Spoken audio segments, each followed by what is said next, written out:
how to watch live football matches with Showmax on Smart TV. Here's how to set it up step by step.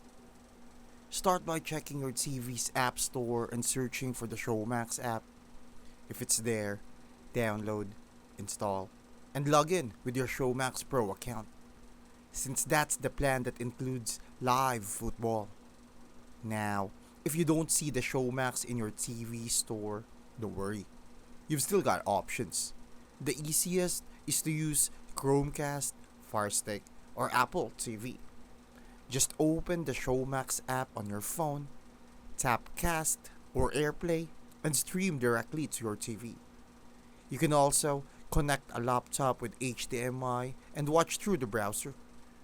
Either way, you'll be able to enjoy live football matches on the big screen without missing a thing.